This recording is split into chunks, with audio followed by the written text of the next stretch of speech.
Bonjour à tous et bienvenue pour cet épisode numéro 460 du Basket Lab, le laboratoire du jeu. Et aujourd'hui, c'est le 3e numéro de notre top 100 joueurs NBA de 2025, top 100 participatif avec aujourd'hui Matt du podcast 76 et Dunk Hebdo. Et puis comme d'habitude, pour soutenir le podcast, iTunes, Spotify, YouTube, petit like ou petites étoiles. Bienvenue dans le Basket Lab.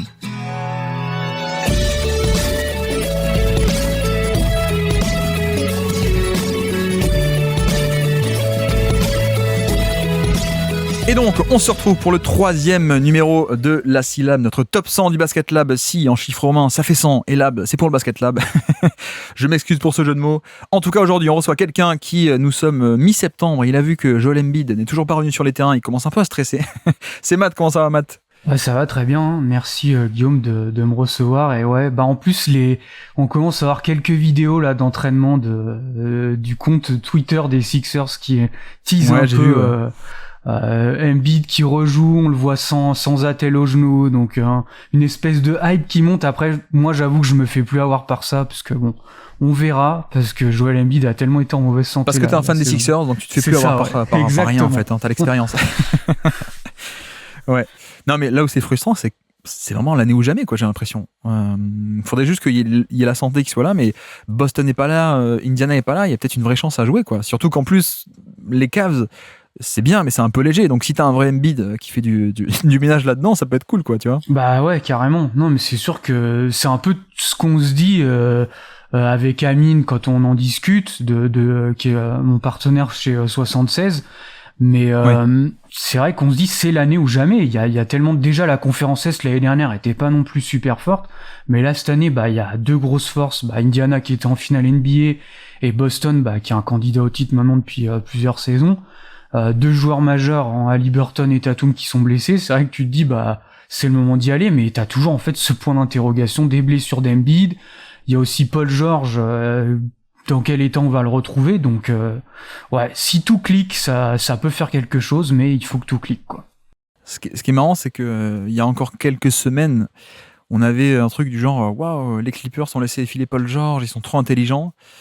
Tu préférais être dans quelle situation actuellement ? Tu préférais être les Sixers avec potentiellement Paul George qui va revenir en bonne santé, ou tu préférais être les Clippers dans dans leur situation actuelle ? Finalement, c'est équilibré, hein, ça s'est équilibré d'un coup avec cette affaire qui est sortie. Hein. On parle de éventuellement annuler le contrat de Kawhi, etc. On verra. Peut-être que c'est déjà fait au moment où ce podcast est publié, mais je ne pense pas. Donc bref, effectivement, excuse-moi, j'ai même pas présenté Matt du podcast 76 sur les Sixers, d'où ma petite blague. Et puis Matt aussi de Dunk Hebdo. Je ne sais pas, alors ça va être publié quand ? Peut-être en début de semaine prochaine. Le programme pour la fin de Dunk Hebdo, là, tu nous dis tout ? Ouais, du coup on est sur la fin de Dunk Hebdo. On est en plein DH20 là pour l'instant. Il y a l'épisode du dernier épisode du DH20 va être publié la semaine prochaine, donc peut-être que l'épisode là sera déjà sorti, mais en tout cas ouais, le DH20 est quasiment clos, et puis il y aura une dernière qui va sortir début octobre pour clôturer le podcast. Pour faire les grands adieux de Dunk Hebdo.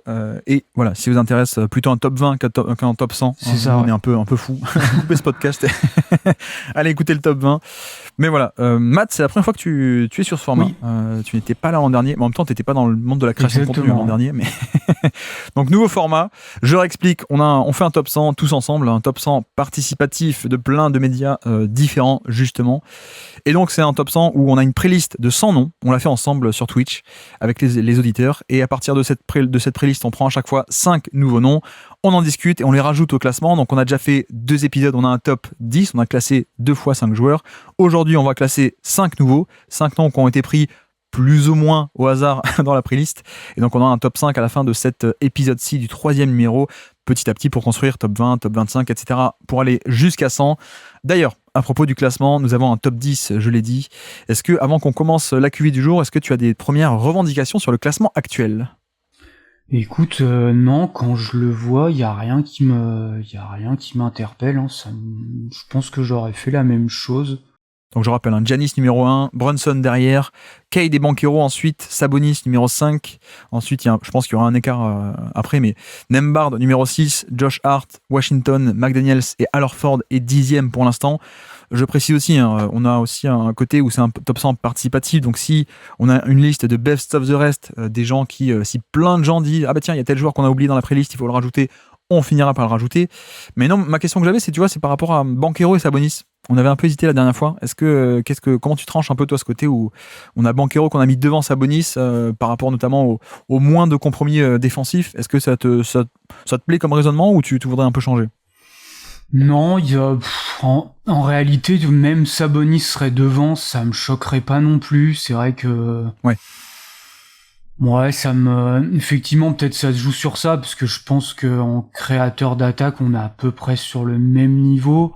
Alors, bon, il y a Banchero qui a peut-être plus de potentiel, forcément, mais vu que c'est pas trop l'exercice du jour, et qu'on met ça un peu de côté, qu'on juge la valeur, non, je pense que je laisserai comme ça, parce qu'effectivement, je pense qu'en défense, même si Banchero apporte peut-être pas une plus-value, mais on va dire, il est pas non plus négatif, comme pourrait l'être Sabonis, parce que, forcément, dans un rôle d'intérieur, il est quand même plutôt négatif, quoi. Donc, non, moi, je laisserai comme ça, ouais. Et c'est vrai que je précise également, le classement c'est sur la saison 2025 un peu de facto, on va dire. C'est-à-dire que tu vois sur un classement un peu plus, c'est un peu l'argument peut-être pour Sabonis parce que dans la théorie un peu absolue et théorique du joueur, forcément Banchero pourrait un peu profiter de ça, mais à quel point est-ce que la mauvaise saison 2025 dans les faits à cause des blessures vient pas un peu le tirer vers le bas? Je ne sais pas. Mais voilà, l'exercice du jour c'est en effet comme tu dis sur 2025. Donc le top 100, le top 10 pour l'instant on le touche pas. Et au niveau des best of the rest, est-ce qu'il y a des noms qu'on a oubliés dans la playlist, en tout cas qu'on a mis de côté, sur lequel tu te dis ah lui peut-être que ça mériterait qu'on en rediscute et qu'on l'intègre au classement in fine? Ouais, il y a Tarizon là que je vois. Ouais. Moi que j'aime bien quand même, parce que je trouve que déjà la défense pour moi est élite quand même sur un poste d'ailier. Et j'ai bien aimé offensivement dans le sens où peut-être que les années précédentes il y avait un peu une valeur négative, et je trouve qu'on est sur une valeur neutre. J'ai l'impression cette saison valeur neutre, voire même positive. Donc ouais, c'est vrai que il y a lui que je vois. Après il y a KCP, c'est vrai qu'il a pas fait une top saison, mais c'est vrai que moi c'est un joueur que j'aime bien. Un gros malus d'efficacité. Ouais. Cette année, il a pas bien shooté à 3 points, donc la valeur un peu dans les faits est moins grande que d'habitude, mais je suis d'accord qu'il y a un côté 3&D, gros minutage, gros titulaire, etc. Enfin, d'ailleurs, un élément de la deuxième meilleure défense de NBA au passage. Mais tu vois, sur Tarizon, je suis d'accord. J'aime beaucoup la viabilité offensive qu'il est en train de développer avec, pas que le shoot en plus, du drive aussi. Même plus le drive que le shoot. Il y a un côté où maintenant il peut un peu dribbler et faire des actions en sortie de dribble. Et le seul problème, c'est qu'on est à 25 minutes par match. Ouais, c'est ce que j'allais dire, c'est le temps de jeu, ouais. Bah ouais, donc forcément, par rapport à d'autres de la liste qui sont autour des 28-30 ou des gros titulaires, tu vois, en fait, des petits minutages, on a quasiment pas dans la pré-liste. Après, ça peut s'imaginer de dire que, je sais pas moi, peut-être que Tarizon à 25 minutes par match, ça a tout de même plus d'impact et de valeur accumulée en 25 minutes que, je sais pas moi, que un Stephen Castle en 30 minutes par match, que un Tobias Harris, etc., quoi. Ça peut s'imaginer, mais je note le nom de Tarizon et de KCP parmi les best of the rest, on verra ce qu'en disent les prochains. Et donc on peut passer à la cuvée du jour que j'ai pas encore annoncée. D'ailleurs, aujourd'hui tu as une belle cuvée en plus, très belle cuvée avec du Kevin Durant, du Jarrett Allen, du Norman Powell, Donte DiVincenzo et Jaren Jackson. Question habituelle avant qu'on en discute petit à petit en détail et qu'on les inclue au classement. Le premier G, c'est quoi? Comment est-ce que tu as classé ces 5 les uns par rapport aux autres? Alors, peut-être que ça va surprendre, mais j'ai mis Jaren Jackson en 1, Kevin Durant en 2, Jarrett Allen en 3, Norman Powell en 4 et Donte DiVincenzo en 5e. Ok, donc GGG, puis Durant, puis pardon, t'as dit quoi? T'as dit Jarrett Allen? Ouais, Jarrett Allen, Norman Powell et Donte DiVincenzo. Alors, je suis d'habitude le plus grand fan de Jaren Jackson, et là je me rends compte que je vais pas pouvoir avoir ce rôle-là, pour le coup. Non, mais le raisonnement est intéressant. Je pense que tu vas argumenter, on va en parler. Il y a un côté défense en fait. Ouais. Défense intérieure plus la valeur de l'attaque. Je t'avoue que pour l'instant, en premier jet, sans trop y réfléchir et avant d'en avoir discuté, j'aurais quand même mis Durant devant. Mais on va pouvoir en parler ensemble. Et après le reste, je suis un peu d'accord. Je pense que dans l'idée, j'aurais plutôt DiVincenzo devant Norman Powell sur une année un peu normale. Je suis d'accord avec toi aussi, ouais. Ouais, mais Powell a quand même beaucoup plus joué et a été survitaminé cette année, alors que DiVincenzo a un peu moins joué que d'habitude, donc ça peut s'entendre aussi sur l'année de dire ça. Donc ouais, je suis d'accord. Mais alors, on va en parler justement Tiens, commençons par Norman Powell. Si tu veux bien, je te fais le topo. On peut en discuter ensuite du joueur. Donc 32 minutes par match pour Norman Powell cette année, 60 matchs cette saison, 22 points par match et seulement 2 assists de moyenne cette saison. C'est pas un passeur, c'est un vrai scoreur à haut volume. 26% d'usage pour des stats un peu plus avancées, donc 26%, ça va, c'est un très gros, assez gros, on va dire, volume de responsabilité sur une efficacité de plus 7 relative à la moyenne. Donc c'est quand même beaucoup. Et pour te lancer, c'est vrai qu'on a une saison de, je vais pas dire de l'explosion, mais un peu le même Norman Powell que d'habitude, mais avec un gros volume, et ça a marché. Ouais, c'est ça, je pense que les Clippers aussi ont voulu le lancer dans un rôle un peu plus majeur avec le départ de Paul George, et il est un peu venu là pour faire le remplaçant. Alors, ce qui est cool, c'est que ça a bien marché en saison régulière, parce que comme tu l'as dit, il y a une top efficacité, hein, il est à plus 7% au-dessus de la moyenne, avec un bon volume de responsabilité. Après, c'est le joueur qu'on connaît, hein. Je veux dire, il y a pas de surprise, mais c'est toujours cool parce que il a une grosse efficacité à 3 points où il a plus de 40%. Il y a aussi, ce qui est sympa, c'est qu'il y a aussi l'efficacité au cercle. C'est pas seulement un shooter à 3 points, c'est aussi, il est à 66% au cercle, donc pour sa taille, c'est quand même bien. Donc en fait, il est venu un peu complémenter le rôle de créateur qu'a James Harden et Kawhi Leonard quand il est revenu. Ça a permis un peu d'avoir ce troisième joueur qui prend un peu des responsabilités. Après, le seul petit problème de son profil, c'est qu'on n'a pas trop de passing, quoi. Il y a 0,4 d'assist par usage. Donc c'est un joueur qui est bon pour scorer pour lui-même. Mais par contre, c'est vrai que quand tu lui demandes un peu de créer pour les autres et d'avoir de la synergie, c'est un peu là où ça pêche. Et je pense qu'on l'a pas mal vu en play-off, malheureusement, où je sais que son pick and roll ball handler était bon en saison régulière, où il était dans le 90e centile. Ce truc-là, ça a un peu chuté en play-off, où il est un peu allé en dessous de la moyenne. Et je pense que tout simplement, on n'a pas affaire à un joueur calibre star ou calibre all-star. Ça reste un role player et ça s'est vu en play-off. Le côté création pour lui-même était cool en saison régulière, mais c'est vrai qu'on a eu un peu ce plafond de verre quand on est arrivé en play-off. Il y a un peu un côté où en fait il est allé dans un rôle de star parce qu'il fallait bien, alors pas de star quand même pas, mais un plus gros volume de d'habitude. Le positif, c'est que il a su les gérer en termes de scoring et qu'en fait Norman Powell a toujours ce côté très intéressant, comme tu dis, de à la fois shoot, d'élite et explosivité aussi. C'est un peu pour moi la force du profil. C'est pas juste un shooter, c'est un mec qui, quand tu vas un peu le fermer agressivement sur lui, il peut t'attaquer en sortie de dribble. Et bon, il a moins qu'avant. Il a quoi, 32, 33 ans désormais, mais de base, c'est quand même une très très bonne explosivité pour aller au panier. Donc, t'as bien parlé de cette dualité 3 points et aussi accès au cercle. Mais c'est vrai que, en fait, il y a deux manières de voir les choses. Soit le verre moitié plein de, tiens, Paul George est parti sans être remplacé. Kawhi Leonard était blessé sur toute la première partie de saison. Bon, en fait, qui est-ce qui va prendre les responsabilités ? Le volume de Harden a beaucoup augmenté, a beaucoup re-augmenté même, on peut dire, mais aussi Powell qui a aussi vachement augmenté le curseur. Et en vérité, je pense que le verre à moitié vide, c'est de dire oui, mais c'est pas parfait pour un rôle de star, il manque le passing. Je suis d'accord avec tout ce que tu as dit avec le côté notamment, Denver a fait des edges, très simplement, ils ont fait des 2 contre 1 sur le pick and roll et d'un coup, tiens, il est pas capable de passer par-dessus les edges. Donc là, assez facilement, au plus haut niveau, tu peux le stopper. Ça, c'est, on va dire, le verre à moitié vide. Peut-être qu'une vision un peu différente de ça, c'est pas le mince par rapport à des standards de star, t'as échoué à la fin et tu n'es pas parfait.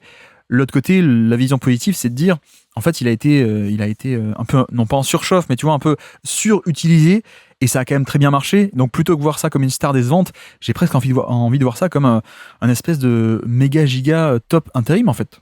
Oui, non, ça je suis d'accord, parce que surtout qu'il a jamais eu ce pédigré de star. Je veux dire, c'est jamais arrivé dans sa carrière. Ça a toujours été un role player. Donc le fait qu'il emmagasine une plus grosse responsabilité et qu'en plus il est efficace là-dedans, c'est génial, c'est génial. Et par contre, c'est sûr, je pense que là on est arrivé à son plafond. Je pense pas qu'on ira plus haut, parce que comme on a dit, si tu vas plus haut, je pense que t'es une star, quoi, en fait, entre guillemets.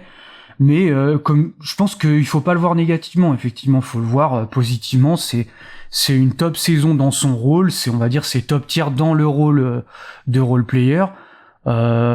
S'il était pas efficace, c'est sûr que ce serait pas trop cool, parce que ce genre de profil qui n'apporte pas de synergie, c'est un peu du scoring dans son coin, donc on peut se dire on peut voir ça négativement, mais le fait qu'il soit efficace, en tout cas efficace au scoring, bah ça apporte de la plus-value à son équipe. Donc en tout cas offensivement, moi je trouve que le joueur a été vraiment hyper sympa tout au long de la saison en termes d'attaque. Et puis en termes de défense, si je peux aller un peu là-dessus, vas-y. Bon, c'est pas la folie, hein. Moi je dirais que c'est une valeur neutre.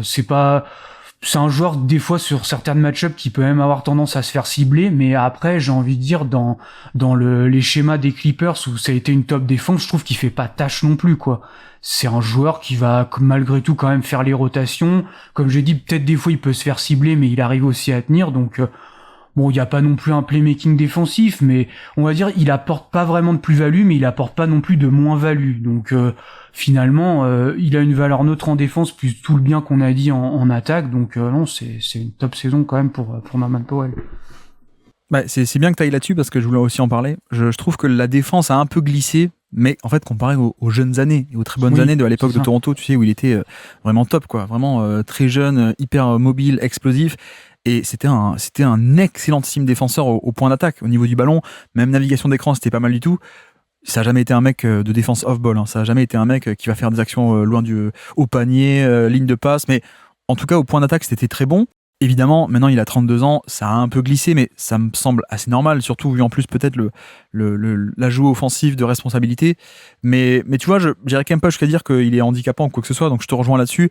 Je me demande à quel point il n'est pas juste ciblé, parce que ça c'est vrai, il est ciblé, tu vois, je fais des décortiquages de matchs sur YouTube actuellement, et tu vois que dès qu'il joue, dès qu'il y a un porteur de balle adverse qui va le chercher, c'est pour éviter, à la place d'affronter Chris Dunn, Derrick Jones Jr., Kawhi Leonard. Donc en fait, à quel point est-ce qu'il n'est pas ciblé et impliqué dans les actions, pas parce que lui est très nul, mais parce qu'il fait partie d'une escouade de défenseurs de périmètre qui possède des mecs d'élite. Donc en fait, dans les faits, tu prends le moins bon, c'est lui. Mais il y a un côté où le ciblage, c'est pas pareil pour moi quand tu vas chercher un Norman Powell, c'est plus pour te faciliter un peu la vie. C'est pas comme quand une équipe va aller chercher par exemple un Jordan Poole ou un Trae Young, où là c'est juste parce que oui, on voit absolument celui-ci parce que c'est catastrophique. Donc je serais un peu plus clément par rapport à ça. Le ciblage est aussi contextuel en un sens. Je sais pas si tu vois ce que je veux dire. Ouais, tout à fait. Non, mais c'est sûr que, on va dire, à l'échelle des Clippers, où finalement t'as pas de cible, t'es un peu obligé d'aller chercher là, même si t'as que des bonnes cibles, t'es obligé de chercher la moins bonne cible, des bonnes cibles qui font partie de l'équipe. Donc oui, c'est lui qui en pâtit un peu de ce truc là, parce qu'effectivement t'as, dans le premier, enfin même en défense intérieure, défense d'aile, t'as que des top défenseurs dans cet effectif. Finalement, c'est vrai qu'il y a que lui, on va dire, qui a cette valeur neutre, et tu dis plutôt que d'attaquer une valeur positive, je vais attaquer la valeur neutre, puisque de toute façon j'ai pas de moins bons défenseurs. C'est vrai que si il avait des défenseurs moins bons, il serait sûrement pas lui la cible. Donc c'est vrai que c'est peut-être là-dessus où il a un peu empathie de ça, mais non, je suis d'accord avec tout ce que tu as dit. Pour moi, il y a pas, en défense, on peut pas dire qu'il y ait de valeur négative. Et tu vois, l'an passé, je crois qu'il y était pas dans le classement. Ou alors on l'avait rajouté tout à la fin. Je crois qu'il a été... Ouais, il me semble que vous l'aviez rajouté à la fin. Ouais, mais parce que toujours la question du minutage, où je suis un peu frileux à mettre des minutages plus réduits, mais je crois qu'à la fin, on l'avait inclus. Mais là, cette année, il y est, je pense pour sûr. C'est un mec qui était calibre top 100, vu gros minutage, rendement, etc. Et je pense que paradoxalement, il risque aussi d'y être. Il peut y être aussi l'an prochain avec un nouveau rôle, un rôle aussi à Miami qui, je pense, va être assez majeur, quoi. Donc au final, c'est peut-être le mec, le joker en sortie de banc en carrière, qui est en train de se faire une fin de carrière assez cool, quoi, en termes de créateurs dans des équipes qui en ont besoin. Donc tant mieux. D'ailleurs là-dessus, assez marrant. Je pense qu'il y a eu un peu un biais d'ancrage sur sa saison parce que on peut un peu la découper en deux. Tu vois, jusqu'au mois de janvier, il est à 26% d'usage, donc pas mal. Usage de cleans de glace, hein, cette fois-ci, donc un usage qui inclut aussi les passes, mais bref. 26% et 1,26 points par tir, 1,26. Et après le 15 janvier, où Kawhi Leonard est revenu notamment et l'équipe tournait un peu plus, c'est tombé à 22% d'usage et un peu moins efficace à 1,19 comparé à 1,26. Donc voilà, il y a un peu ce côté où c'est surtout le début de saison qui a beaucoup marqué, mais en même temps, là encore, vision plutôt vers à moitié plein. Heureusement qu'il était là aussi pour prendre ses ballons et pour faire que les Clippers ont pu un peu, sur la première partie de saison, être bons et avoir un peu des ballons d'attaque. Donc voilà, et puis l'autre côté, autre stat un peu marrante que j'avais noté sur lui, je prends l'ensemble de la saison maintenant. Et sur l'ensemble de la saison, il est autour des 24% d'usage quand tu combines un peu tout ça. Il y a, je crois, plus de 24% d'usage et plus de 1500 minutes sur l'année. Il y a à peu près 50 joueurs qui répondent à ces critères.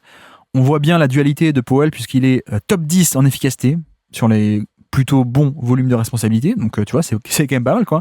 Norman Powell, top 10 en efficacité, je peux te dire, il est autour de... du coup, j'ai perdu, la page. Il est autour de... devant Tyler Hero, Jalen Brunson, juste derrière Stephen Curry et Giannis. Donc, top 10 au niveau de l'efficacité. Et par contre, c'est le deuxième pire en termes de la stat dont tu as parlé, le ratio de playmaking, à quel point il fait des passes par rapport à son nombre de ballons. Donc voilà, là, c'est peut-être la meilleure manière d'illustrer un peu la valeur, mais aussi la dualité de son profil. C'est-à-dire que tu lui donnes des ballons, il peut en faire de très bonnes choses. Mais il y a un peu cette limite du passing, mine de rien, qu'on a d'ailleurs vu en playoff. Mais voilà pour Norman Powell. Et donc, on peut faire la transition vers le classement. Où est-ce que tu l'imaginerais dans ce top 10 pour l'instant ? Je pense que il serait quand même plutôt vers la fin, forcément, du top 10. Moi, je vois Josh Hart, PJ Washington. Je pense quand même que je le mettrais derrière ces joueurs-là. Je pense que je dirais entre peut-être, je sais pas, j'ai une hésitation un peu avec McDaniels, mais je sais pas le temps de jeu de McDaniels s'il a été autant. Gros titulaire McDaniels. Mais alors attends, par rapport à Nembhard, le duel, tu penses que Nembhard est à ce point au-dessus de Powell ? Ou alors tu veux reclasser Nembhard ?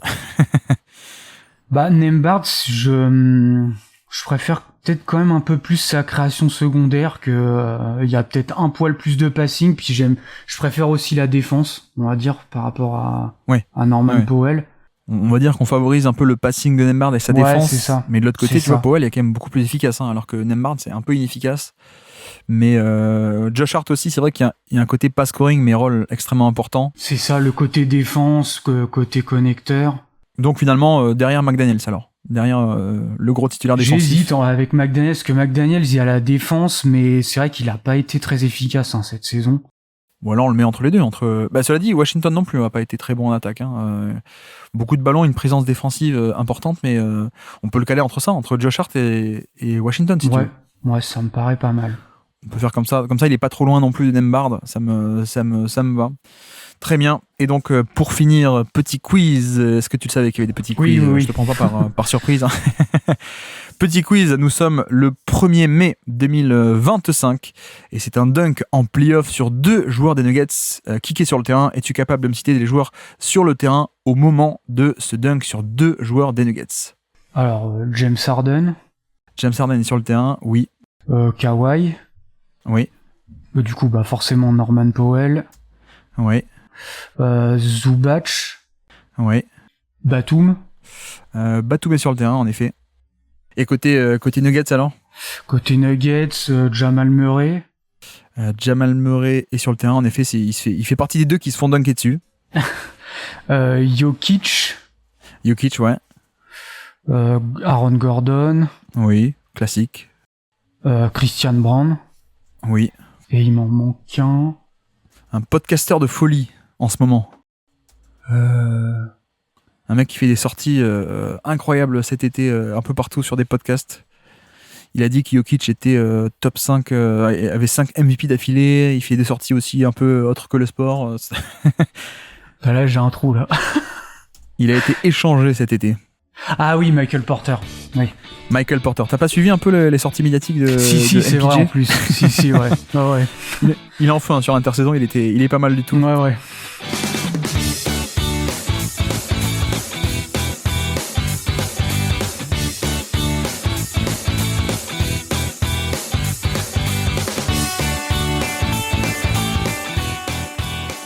Mais bref, donc voici pour Powell, et donc on peut passer à notre deuxième joueur du jour. Tiens, allons sur Jarrett Allen, si tu veux bien. Donc Jarrett Allen, je te fais le topo. 28 minutes par match pour Jarrett Allen, 82 matchs, 13 points de moyenne et quasiment 10 rebonds également de moyenne.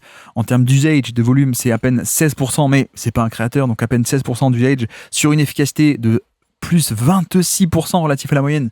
Bon, là encore, à relativiser parce que c'est que de la finition, donc c'est plus facile d'être efficace quand c'est que des dunks et de la finition.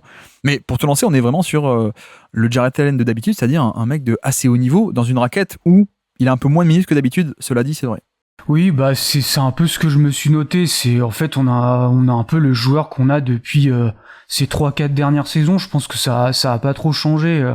Ce qui est super. Hein, c'est un très bon joueur. C'est vrai qu'effectivement, il y a moins d'usage par rapport à la saison dernière et un peu moins de temps de jeu. Par contre, c'est vrai qu'on a je pense que vu que l'usage a baissé, on a une efficacité qui a un peu explosé, parce qu'il était plus aux alentours des 1,3 points par tir. Là, on est carrément monté à 1,4. Après, c'est vrai que c'est limité entre guillemets en attaque. Ce que je veux dire par là, c'est un profil qui est très assisté. On est à plus de 80%. C'est un peu, ça a été toujours son cas en carrière. On a affaire à un joueur qui dunk beaucoup, quoi. C'est pas mal son profil. Après, quand même, moi, ce que j'aime bien, c'est que c'est pas non plus que ça. Il y a aussi un profil il aime bien ses petits push shots, ses petits flotteurs, et il est même très efficace là-dedans. Il a 60%, ce qui est dans le 92e centile, parmi son poste sur les shorts mi-distance, donc c'est vraiment bien. Je trouve ça, il n'y a pas que ce côté où je vais finir que au cercle, il y a vraiment un peu ce contre-move entre guillemets où il a ce petit flotteur pour sortir de situation si par exemple la raquette est complètement bouchée. C'est pas genre Capella ou Tyson Chandler, quoi. Tu peux lui donner le ballon à 2 mètres du panier, il peut finir quand même, quoi. Exactement, ouais. Donc ça c'est plutôt bien, et ça fait plusieurs saisons ça quand même qu'il l'a.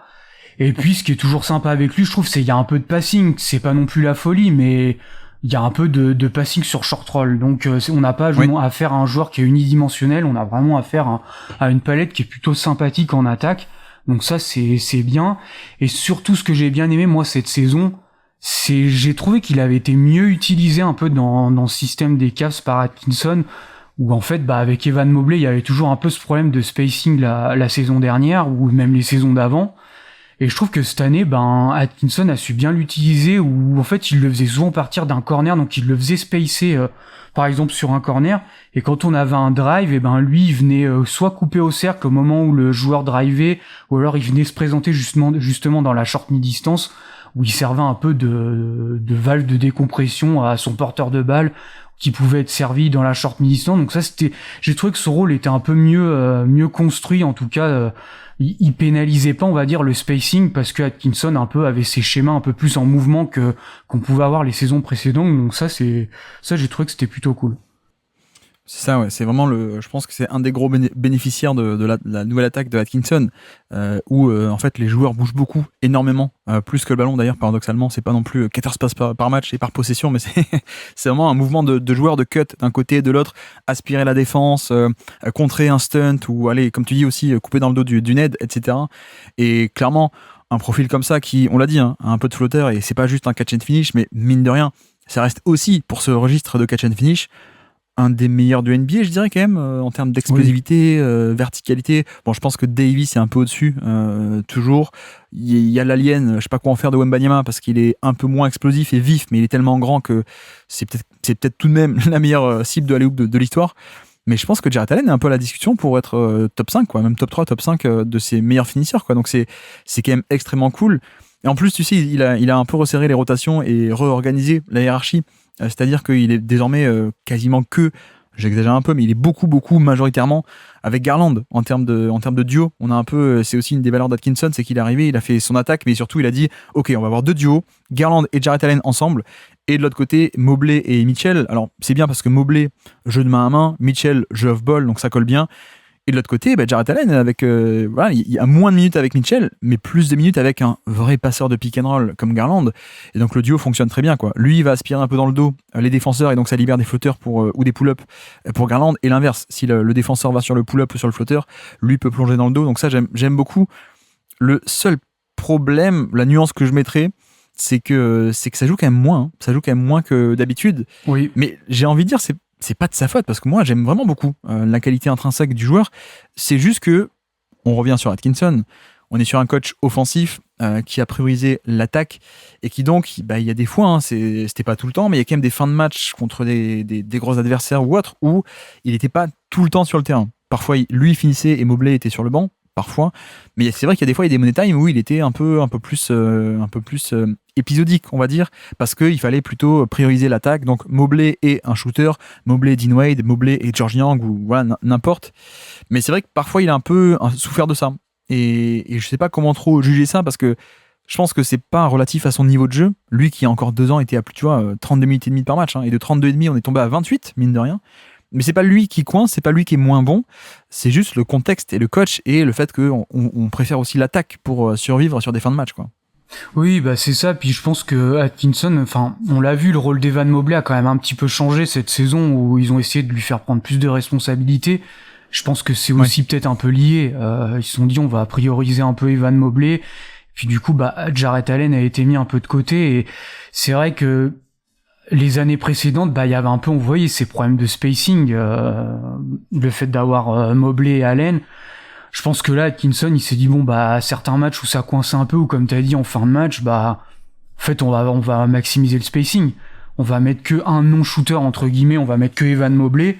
Et puis bah Jarrett Allen a un peu empathie de ça, mais je suis d'accord, je pense pas que ce soit le joueur pour moi a pas changé par rapport aux années précédentes. Donc c'est vraiment une question de contexte.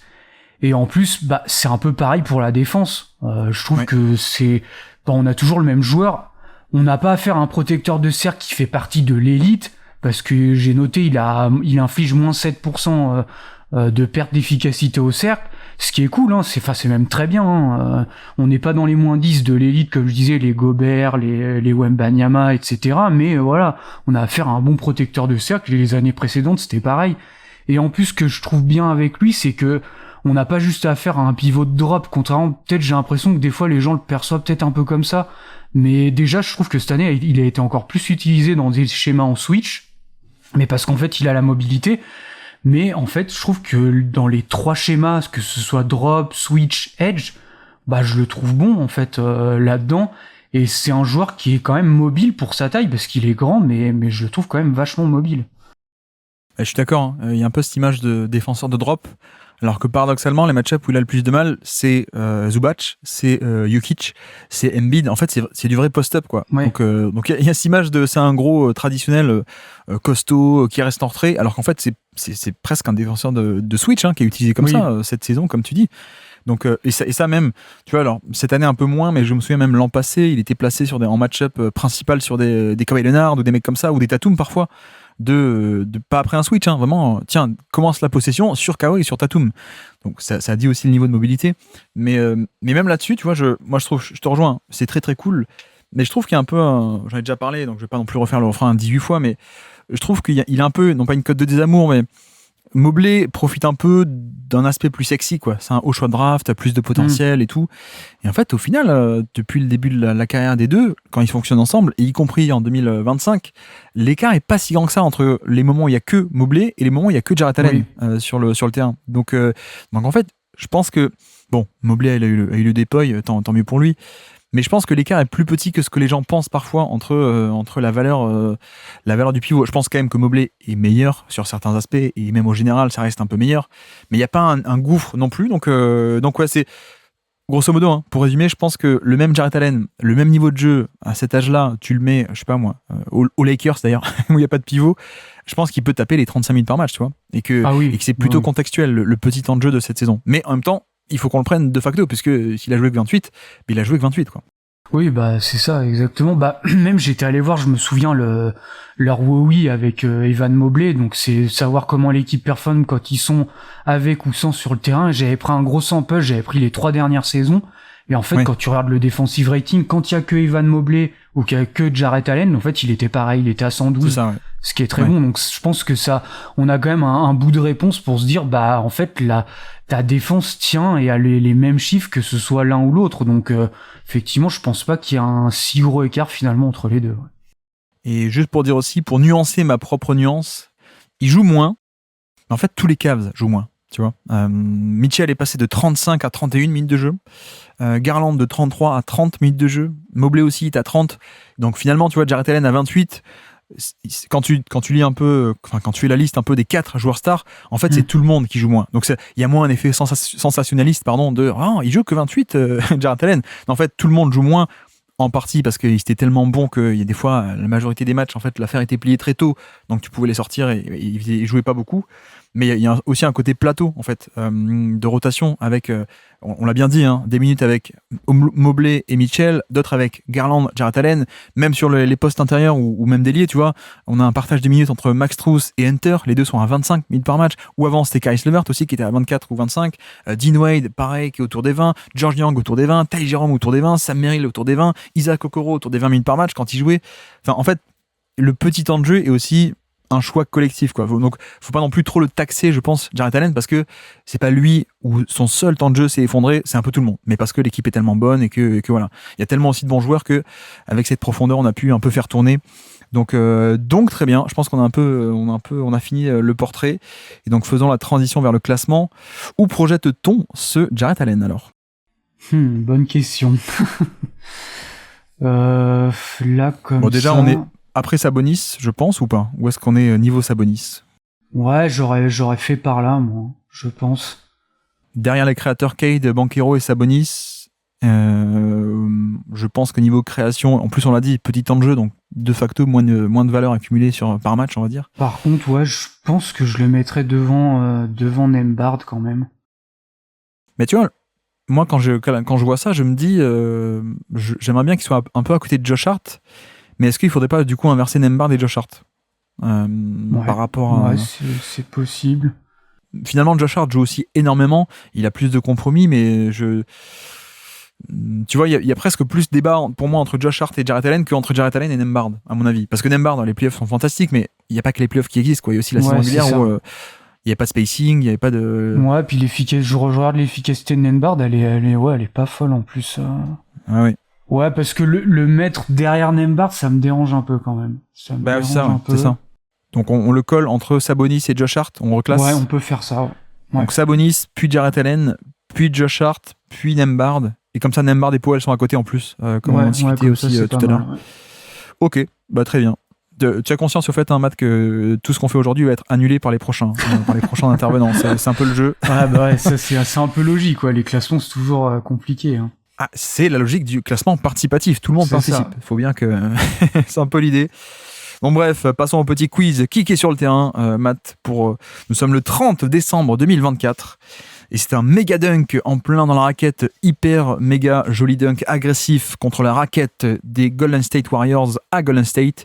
Qui est sur le terrain au moment de c'est pas un poster parce qu'il n'y a personne dessous, au moment de ce smash incroyable sur le pauvre Arceau qui avait rien demandé. Alors, Darius Garland. Sur le terrain, oui. Et Mitchell. Mitchell n'est pas sur le terrain, non. Max Strus. Max Strus n'est pas sur le terrain, non. Sam Merrill. Non, il n'est pas sur le terrain. Dean Wade. Dean Wade, oui, sur le terrain, tout à fait. Si je te dis jaune, si je te dis orange, si je te dis bleu. Ah, Caris LeVert. Caris LeVert, ouais, tout à fait. Ouais, George Niang était encore là. Hein. Et George Niang est là, effectivement. George Niang est sur le terrain également. Et côté Warriors. Côté Warriors, Stephen Curry. Ouais. Draymond Green, oui, sur le terrain, sur George Niang. Il faut bien Draymond pour contenir le tank. Kuminga, tout à fait, sur le terrain. Podziemski. Non, pas Podziemski. Il y a un bon ami sur le terrain. Un bon ami, un bon pote, quoi. Ah, Quinton Post. Non, non, c'était pas ce jeu de mots-là auquel je pensais. Qu'est-ce que t'as compris comme jeu de mots, moi? Buddy Hield, ouais. C'est Buddy, oui, Buddy. Buddy sur le terrain, et il en reste un dernier qui peut avoir des changements d'humeur. Là, je l'ai pas celui-là. C'est la première fois que tu dois affronter mes indices, hein, donc c'est compliqué. Arrière défensif. Melton, ah oui, il devait jouer encore à cette époque-là. Non, pas Melton, mais non, alors quelqu'un qui a séparé la mer en deux. Ah, Moses Moody. C'est Moses Moody, oui. Il est Moody, il est pas très bien oui, pour le coup, mais... Je l'avais pas sur le coup. Voilà pour qui sur le terrain, au moment de cet énorme smash, on se fait un peu les actions marquantes de la saison dans ce top 100.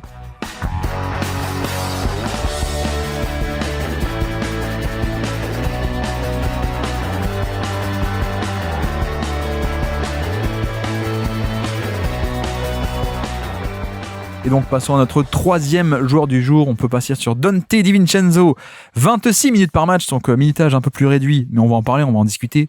62 matchs cette saison, 12 points par match, 3,5 assists par match également. En termes d'usage, on est à 19% d'usage, donc plutôt pas mal, un plutôt bon volume d'utilisation, plus 1% relatif à la moyenne, donc on est à peu près au niveau moyen de NBA.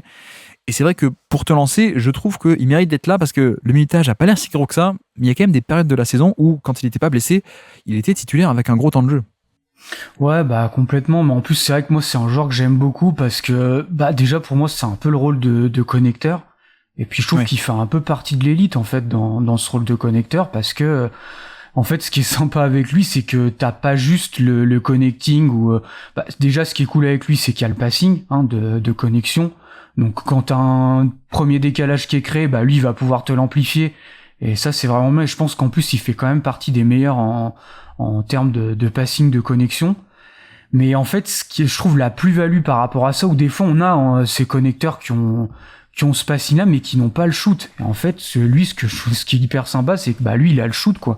Et il est même à 40% depuis 3 saisons. Donc ça c'est vrai que c'est vraiment bien.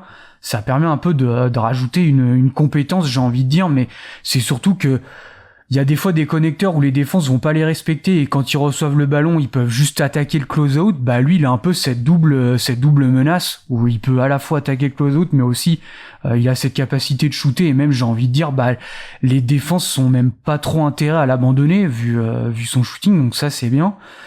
Et après, c'est vrai que je suis un peu d'accord avec toi, il y a un peu la déception de ce temps de jeu, parce que tu dis bon, 25 minutes, c'est pas énorme. Ouais. Surtout qu'Onyx, il avait un rôle plus majeur. Après, c'est vrai que ce que je me dis à Minnesota, en fait, il y a une sacrée profondeur, en fait, au final. Donc je pense que peut-être que le coach aussi, des fois, il a préféré peut-être Mike Conley dans ce rôle de création, mais Mike Conley, est un peu sur la fin, donc il y a aussi pour ça que des fois il a peut-être eu plus de temps de jeu, puis il a été aussi en concurrence avec Nickeil Alexander-Walker, il y a Jaden McDaniels, donc des profils un peu plus défense que lui, même si je pense on parlera de sa défense après, mais oui, en tout cas en termes d'attaque, moi je trouve ça hyper sympa. Et puis surtout en playoff, moi j'ai bien aimé en playoff, notamment je me souviens contre les Lakers, où qui utilisaient un peu une espèce de défense en zone ou avec des stunts agressifs.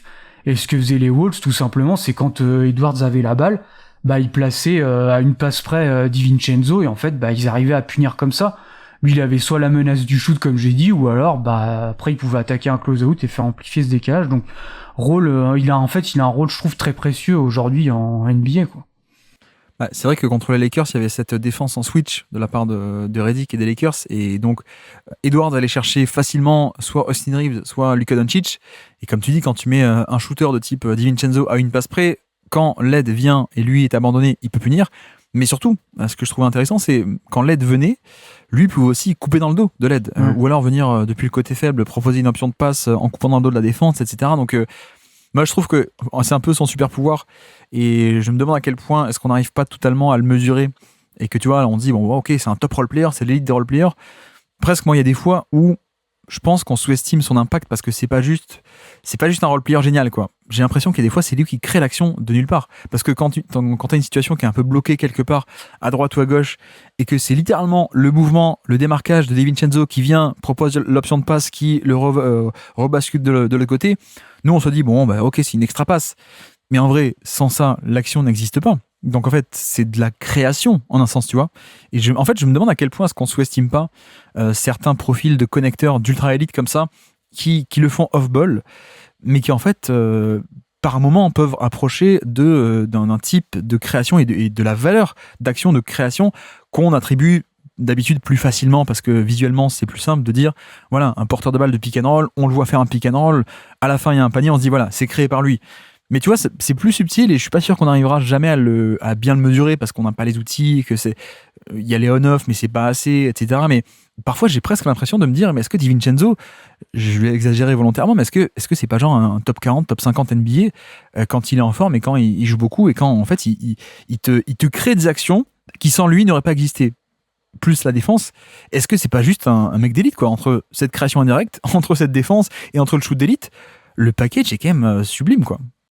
Bah oui, et puis alors c'est vrai que cette année, ils l'ont un peu utilisé, comme tu as dit, à la création, mais moi j'ai souvenir aussi pas mal aux Knicks, en fait. Où en play-off, il y avait des séries même où quand Bronson n'était plus sur le terrain, bah c'était un peu DiVincenzo qui était responsabilisé. Alors il y avait aussi avec Hartenstein, ça aidait bien, mais il y avait un peu ce duo qui fonctionnait bien et qui en fait bah t'as deux top connecteurs, mais au final avec des dribble end off, des actions à deux, des choses comme ça, des pick and roll avec un corner vide, etc. Enfin toutes des actions un peu simplifiées, j'ai envie de dire, puisque bah tu fais soit un corner vide, soit des choses comme ça.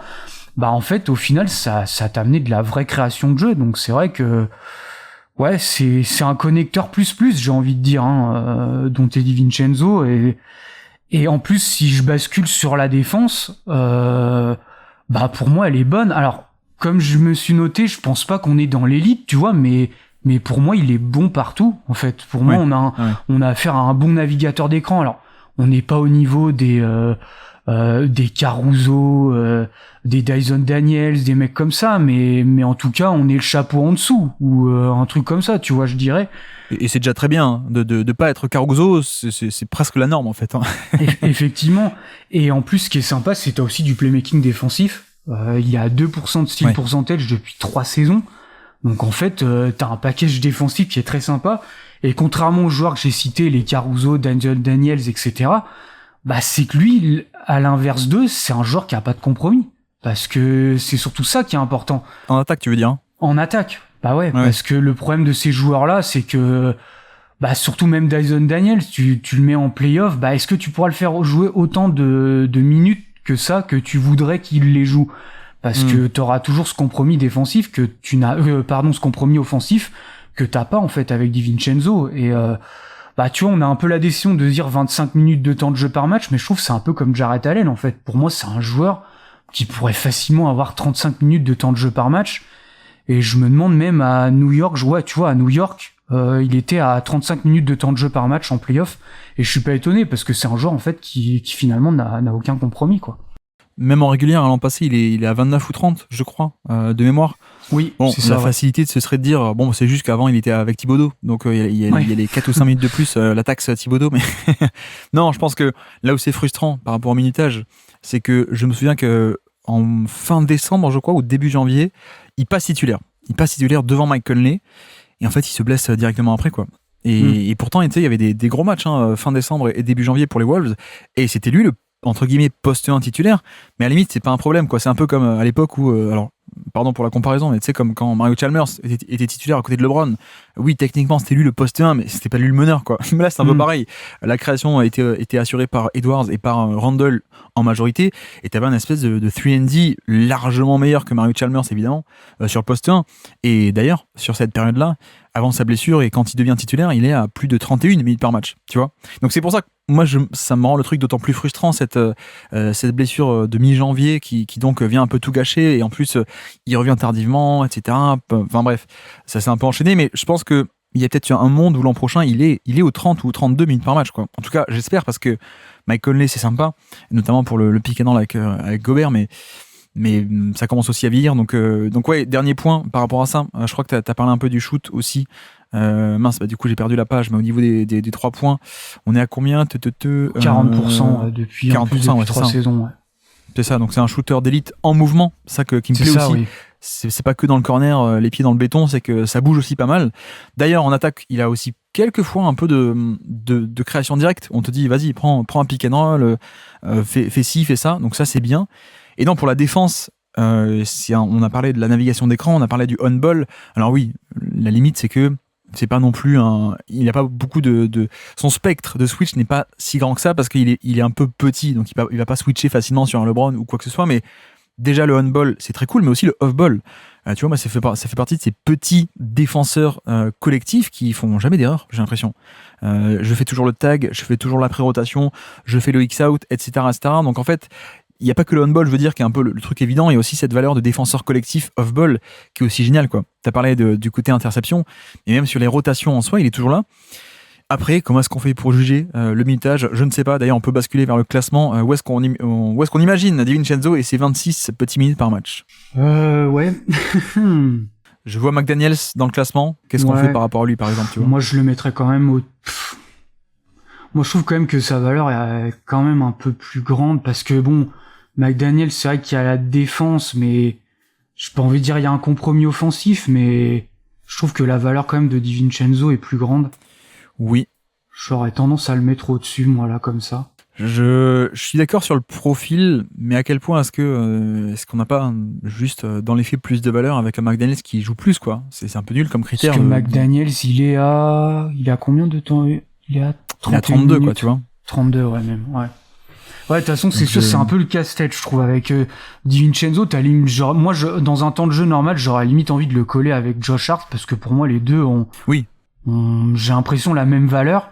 Après, le truc, c'est que Josh Hart, ouais, il a 37 minutes. C'est ça, ouais. Et DiVincenzo, il en a que 25. Donc, Ouais, et puis je pense que Josh Hart est encore meilleur. Alors, il y a plus de compromis offensifs, tu me diras. Mais il est encore meilleur en défense, notamment, je trouve. Mais oui, bon, après, on peut le coller à McDaniels. Je suis d'accord, on peut le mettre avec McDaniels. Ça me va. Mettons-les ensemble. Comme ça, on n'arrive pas trop à décider, mais c'est un peu... c'est proche, on va dire. C'est selon les pondérations offensives ou défensives. Ok. Très bien, faisons comme ça. Et donc, petit kick est sur le terrain pour se remémorer les actions marquantes de la saison. Nous sommes le 4 novembre 2024. Bon, alors, il n'a pas fait de buzzer beater cette année, il n'a pas fait de dunk mémorable. Donc, j'ai pris un pull-up à 3 points au buzzer de fin de quart-temps spectaculaire contre les Charlotte Hornets. Voilà, tu n'as pas que des quiz faciles. Contre les Charlotte Hornets, un pull-up à 3 points spectaculaire, action marquante de l'année. Oh là là, qui est sur le terrain au moment de cette action dont tout le monde se rappelle, bien entendu? Alors, Anthony Edwards. Edwards est sur le terrain, tout à fait. Randle. Randle n'est pas sur le terrain, non, c'est quelqu'un d'autre. Naz Reid. Exactement. Rudy Gobert. Gobert est là, ouais, tout à fait. Il te manque un seul joueur des Wolves, du coup. McDaniels. Non, c'est pas McDaniels. Alexander Walker. Exactement, c'est nickel. Et de l'autre côté, le fun commence. Ouais, là, ça va être plus compliqué, je pense. LaMelo Ball. Oui, non, pardon, LaMelo Ball est pas sur le terrain, excuse-moi. LaMelo Ball est pas sur le terrain. Brandon Miller. Miller n'est pas sur le terrain non plus. Fin du troisième quart-temps, les titulaires sont sur le banc. Ouais. Là, t'as le banc des Hornets. Waouh.